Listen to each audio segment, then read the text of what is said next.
تو مجھے اس وقت یہ بات سمجھ میں آئی کہ آپ صلی اللہ علیہ وسلم نے ارشاد فرمایا تھا کہ انا اللہ پڑھ لو، اللہ تمہیں اس سے بہتر شوہر عطا فرمائیں گے۔ ظاہر بات ہے نبی پاک صلی اللہ علیہ وسلم تو سب سے بہتر ہے، ابو سلمہ کون ہوتا ہے نبی پاک صلی اللہ علیہ وسلم کے مقابلے میں؟ ان کا مقام اپنی جگہ ہے، لیکن آپ صلی اللہ علیہ وسلم تو انبیاء کے بھی سردار ہیں، امام الانبیاء۔ تو بھائی یہ دعا ہے انا للہ و انا الیہ راجعون، اس کے جب ترجمے میں ہم غور کریں تو دلوں کو تسکین بخشتا ہے،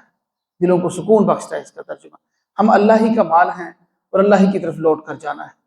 اور اس ترجمے میں غور نہ کریں، الفاظ پڑھیں تو الفاظ سے کوئی فرق اتنا زیادہ نہیں پڑے گا، ثواب تو مل جائے گا، اس کے اوپر اثرات بھی مرتب ہو جائیں گے، لیکن دلوں کو سکون تبھی ملے گا جب اس کو ترجمے کے ساتھ ہم پڑھیں گے۔ ہم اللہ ہی کا مال ہیں۔ من الشیطان الرجیم، بسم اللہ الرحمن الرحیم، یا ایھا الذین آمنوا استعینوا بالصبر والصلاۃ ان اللہ مع الصابرین۔ اے ایمان والو، مدد حاصل کرو صبر اور نماز کے ساتھ، بے شک اللہ جل شانہ صبر کرنے والوں کے ساتھ ہیں۔ آیت نمبر 153 ہے سورہ بقرہ کی، تیسرا رکوع شروع ہو رہا ہے دوسرے پارے کا۔ گزشتہ تقریباً 2 رکوع سے ہم پڑھ رہے ہیں تحویل قبلہ کے بارے میں، کہ اللہ پاک جل شانہ نے مسلمانوں کا قبلہ تبدیل فرما دیا۔ جو پہلے قبلہ تھا 16-17 مہینے جس کی طرف منہ کر کے آپ صلی اللہ علیہ وسلم بیت المقدس کی طرف منہ کر کے نماز پڑھتے تھے، اللہ پاک جل شانہ کے حکم سے تبدیل ہو کر بیت اللہ ہو گیا۔ اب اس پر ایک تو یہودیوں کی طرف سے، منافقین کی طرف سے دین اسلام پر اعتراضات تھے۔ خود دین اسلام پر ایسا ہی ہوتا ہے، جب باطل کی خواہشات پر زد پڑتی ہے وہ ڈائریکٹ دین اسلام کو نشانہ بناتے ہیں، نبی پاک صلی اللہ علیہ وسلم کو اور اللہ کی ذات کو نشانہ بناتے ہیں، اس سے بھی باز نہیں آتے۔ تو اس پر جو اعتراضات تھے ان 2 رکوعوں کے اندر اللہ پاک جل شانہ نے ان کے اعتراضات کے جواب دیے، جو ہم نے تفصیل سے پڑھے۔ ایک خود مسلمانوں پر بھی اعتراض تھا، اہل اسلام جو تھے، مسلمان تھے، ان پر بھی اعتراض ہوتا تھا کہ یہ کیسے دین کے پیچھے لگے ہوئے ہیں، روز بدل جاتا ہے، پہلے کل یہ قبلہ تھا آج یہ قبلہ ہے، کل کوئی پتہ کوئی اور بن جائے قبلہ۔ ان پر بھی اعتراض تھا۔ پھر سارے اعتراضات کے سوالات کے جوابات دے دیے گئے، پھر بھی وہ لوگ باز نہیں آتے تھے۔ تو لازمی بات ہے کہ جب ایک بندہ بلا وجہ اعتراض کر رہا ہو، بار بار اپنے اعتراض پر اصرار کر رہا ہو، اس کی تصحیح اور اطمینان دلانے کے باوجود بھی ایسے کر رہا ہو، تو لازمی بات ہے کہ دل پر اثر ہوتا ہے، رنج ہوتا ہے، غم ہوتا ہے۔ اب اہل اسلام کے دل جو رنجیدہ تھے، ان اعتراضات پر پریشان تھے، اللہ پاک جل شانہ نے اس پریشانی کا علاج بتلایا ہے آج کی اس آیت کے اندر، اور اس کے علاوہ واقعہ تو ایک مخصوص بن گیا یہ، اور پھر عام تمام جتنے پریشانیاں، مصائب، مشکلات ہیں، سب کا علاج بتلایا ہے۔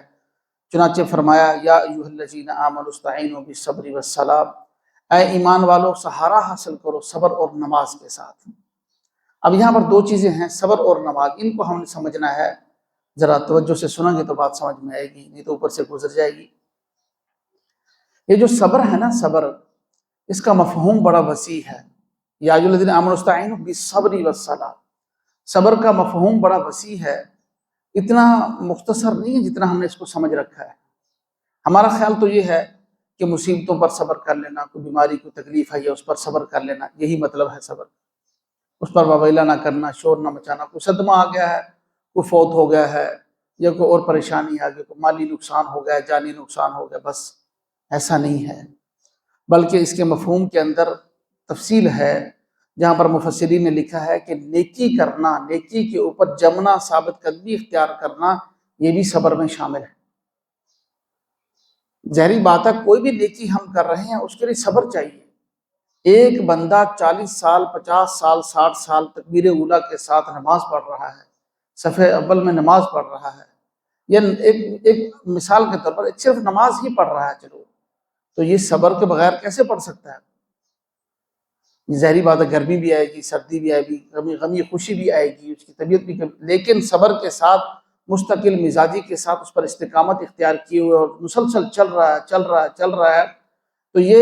صبر کا معنی ہوتا ہے حبس النفس، کف النفس، اپنے نفس کو، اپنی جان کو کسی چیز پر جمائے رکھنا، روکے رکھنا۔ اب یہ شخص اس کو جمائے ہوئے ہے طاعت کے اوپر، نیکی کے اوپر، یہ بھی صبر کے مفہوم میں داخل ہے۔ اور اس سے بھی مشکل جو مفہوم ہے وہ یہ ہے کہ گناہوں سے بچنے پر صبر کرنا، گناہوں سے رکنے پر صبر کرنا۔ اب گناہ سے بھی بغیر صبر کے نہیں روکا جا سکتا، پکی بات ہے۔ بڑا جی چاہتا ہے گناہ کرنے کو،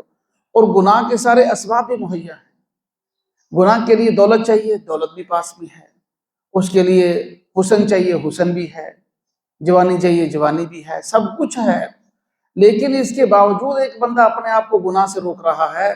تو یہ صبر کر رہا ہے، یہ بھی اس کے مفہوم کے اندر داخل ہے۔ اور مصائب اور مشکلات پر صبر کرنا وہ تو ہم سمجھتے ہی ہیں، وہ تو اس کے اندر داخل ہے ہی ہے۔ تو یہ صبر کے مفہوم کے اندر نیکی کے اوپر جمنا، گناہ سے بچنا، رکنا، اور مصائب اور مشکلات پر صبر کرنا، یہ تینوں چیزیں صبر کے مفہوم کے اندر داخل ہیں، تینوں چیزیں صبر کے مفہوم کے اندر داخل ہیں۔ اور صبر بڑا سہارا ہے۔ نبی پاک صلی اللہ علیہ وسلم کی ایک حدیث ہے، علامہ ابن کثیر رحمۃ اللہ علیہ نے تفسیر ابن کثیر کے اندر اس کو نقل کیا ہے۔ فرمایا کہ روز محشر اعلان کرنے والا اعلان کرے گا کہ صبر کرنے والے کہاں ہیں؟ تو ایک بڑی جماعت کھڑی ہوگی جو بغیر حساب کتاب کے جنت میں داخل کر دی جائے۔ اب اس میں علامہ ابن کثیر رحمۃ اللہ علیہ نے اس حدیث کی تشریح میں یہ بات لکھی ہے کہ وہ جو جماعت کھڑی ہوگی نا، وہ لوگ ہوں گے جو طاعت کے اوپر بھی صبر کرتے رہے، گناہوں سے بچنے پر بھی صبر کرتے رہے، اور مشکلات پر بھی صبر کرتے رہے۔ اور ان کو، اور پھر یہ نقل کرنے کے بعد حدیث آگے پھر قرآن پاک کی آیت نقل کی ہے اس کی تائید کے اندر، انما یوفی الصابرون اجرهم بغیر حساب۔ انما یوفی الصابرون، جو لوگ صبر پورا کریں گے، اجرهم بغیر حساب، ان کا اجر جو ہے بغیر حساب ہوگا، بغیر حساب کتاب کے اللہ پاک ان کو جنت میں داخل کر دیں گے، بے حساب ان کو اجر عطا فرمائیں گے۔ تو یہ صبر کا جو ہے فضیلت ہے، صبر اللہ پاک جل شانہ عطا فرمائے۔ اب ایک حدیث ہے صحیح ستہ کی حدیث، غالباً بخاری یا مسلم کی حدیث ہے، نبی پاک صلی اللہ علیہ وسلم کا فرمان ہے جب کسی کا بیٹا فوت ہو تو وہ اس پر کہے انا للہ و انا الیہ راجعون۔ اللہ پاک فرشتوں کو حکم فرماتے ہیں اس کے لیے جنت کے اندر ایک محل تیار کر دو۔ اب یہ انا للہ کی آیت بھی آگے آ رہی ہے ہمارے سبق کے اندر، اس کے لیے جنت میں ایک محل تیار کر دو۔ اچھا، پھر کئی سالوں کے بعد اس کو اپنے بیٹے کی یاد آئی، بچے کی یاد آئی، بچی ہے یا بچہ جو بھی ہے، پھر اس کا دل کو صدمہ ہوا، پھر اس نے اس پر صبر کیا، دوبارہ پھر پڑھ لیا انا للہ و انا الیہ راجعون۔ فوت ہوئے اس کو کئی سال گزر گئے، لیکن انسان ہے نا، پھر یہ چیزیں یاد آ جاتی ہیں، تو پھر اس نے ایسے پڑھ لیا تو اللہ پاک پھر حکم فرماتے ہیں کہ اس کے لیے جنت میں پھر محل تیار کرو۔ جب بھی اس کو مصیبت پیش آئی یا مصیبت یاد آئی، میرے بندے نے صبر کیا، میں نے جو حکم کیا اس پر اس نے عمل کیا، تو اس لیے اس کے لیے جنت کے اندر محل تیار کیا جائے۔ تو یہ صبر پر اللہ پاک جل شانہ عطا فرماتے ہیں۔ اور صبر کے ساتھ پھر نماز کو جوڑا، استعینوا بالصبر والصلاۃ، نماز کو جوڑا، نماز بھی صبر ہی ہے، نماز بھی صبر ہی ہے۔ روزے میں بھی بندہ آزاد ہوتا، چل پھر تو سکتا ہے نا، روزہ اگر زیادہ محسوس ہو رہا نہا سکتا ہے اور بہت کچھ کر سکتا ہے۔ اور اسی طریقے سے جو ہے زکوٰۃ میں بھی آزادی ہوتی ہے، حج میں بھی آزادی ہے، لیکن نماز کے اندر بندہ جو ہی تکبیر تحریمہ کہتا ہے، اللہ اکبر کہا، تو ساتھ ہی سب چیزیں اس کے اوپر حرام ہو، نہ وہ دیکھ سکتا ہے، نہ وہ ہل جل حرکت کر سکتا ہے، بس اس کو وہی حرکات کرنی ہے جو اللہ اور اس کے رسول کا حکم ہے، اس کی نظر بھی وہی جائے گی۔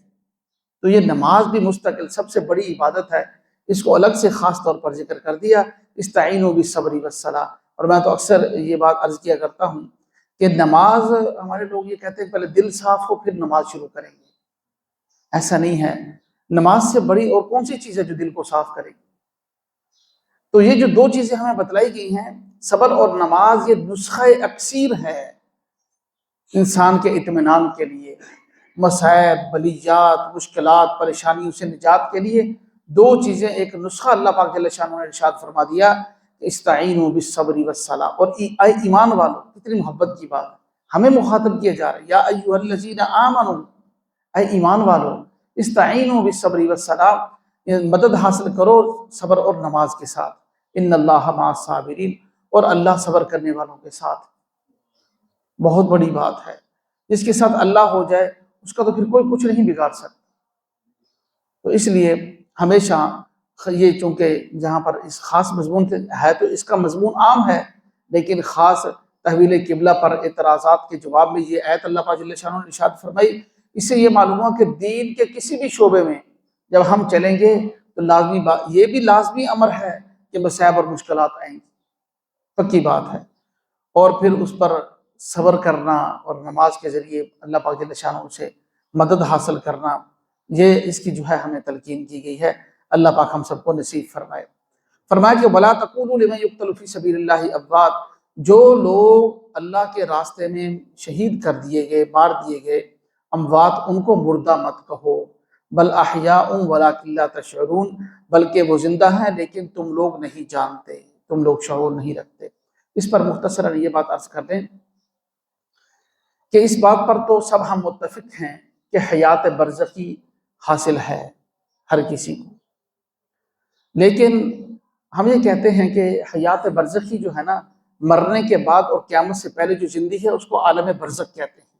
چاہے وہ کوئی قبر میں ہو، چاہے وہ پانی میں ڈوب کے مر کے پتہ نہیں کدھر چلا گیا، جب وہ جل گیا یا کہیں بھی ہو اس کی میت چلی گئی، تو اس کے لیے وہی عالم برزخ ہے، اس کے لیے وہی قبر ہے جہاں پر وہ ہے۔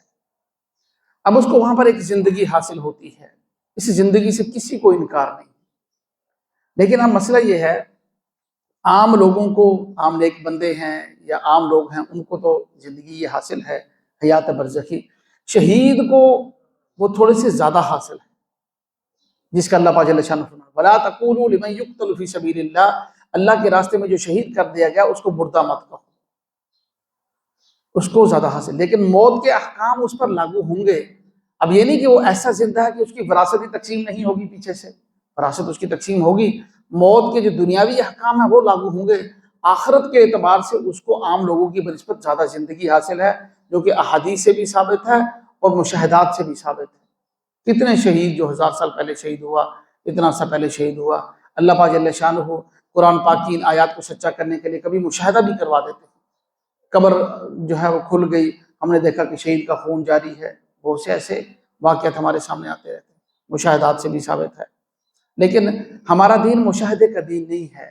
ہم تو ایمان بالغیب رکھتے ہیں، ہمیں نظر آئے یا نہ آئے اللہ کا فرمان ہے لا تقولوا لمن يقتل في سبيل الله اموات، جو اللہ کے راستے میں شہید ہو گئے ان کو مردہ مت کہو، ہم کہیں گے کہ وہ شہید ہے، وہ مردہ نہیں۔ دنیاوی لحاظ سے تو اس کے اوپر موت کے احکام واقع ہو گئے ہیں، لیکن آخرت میں اس کی زندگی جو ہے وہ عام مردوں کی بنسبت اس کو زیادہ حیات حاصل ہے، اللہ پاک نے اس کے اندر رکھی ہوئی ہے۔ اور پھر شہید سے جو ہے صدیقین اور انبیاء کا درجہ زیادہ ہے، ان کو ان سے زیادہ حاصل ہے۔ قرآن پاک میں ہی ہے، سورۃ النساء کے اندر اللہ پاک جل شانہ ارشاد فرماتے ہیں وَمَن يُطِعِ اللَّهَ وَالرَّسُولَ، جو اللہ اور اس کے رسول کی اطاعت کرے گا، فَأُولَٰئِكَ مَعَ الَّذِينَ أَنْعَمَ اللَّهُ عَلَيْهِمْ، جو اطاعت کرنے والے ہیں ان کا حشر کس کے ساتھ ہوگا؟ ان لوگوں کے ساتھ ہوگا جن پر اللہ نے انعام کیا۔ اب وہ کون ہیں؟ من النبیین والصدیقین والشہداء والصالحین، 4 درجے بیان کیے ہیں اللہ پاک جل شانہ نے، نبی، صدیق، شہید اور صالح لوگ۔ اب شہید کا تیسرا درجہ ہے، اس سے پہلے صدیقین ہیں جس کے اندر تمام صحابہ تابعین شامل ہیں، اس سے پہلے جو ہیں وہ انبیاء ہیں، تو ان کو تو بطریق اولا زیادہ حیات حاصل ہوگی۔ اب ایک مشہور حدیث ہے، غالباً ہم نے یہ رمضان مبارک کے آخری جمعے میں بھی پڑھی تھی، نبی پاک صلی اللہ علیہ وسلم کا فرمان ہے کہ ان من افضل ایامکم یوم الجمعہ، تمہارے دنوں میں سے سب سے بہترین دن جو ہے وہ جمعہ کا دن ہے، فاکثروا علی من الصلاۃ، اس دن مجھ پر درود زیادہ پڑھا کرو، فإن صلاتکم معروضۃ علی، تمہارا درود مجھ پر پیش کیا جاتا ہے۔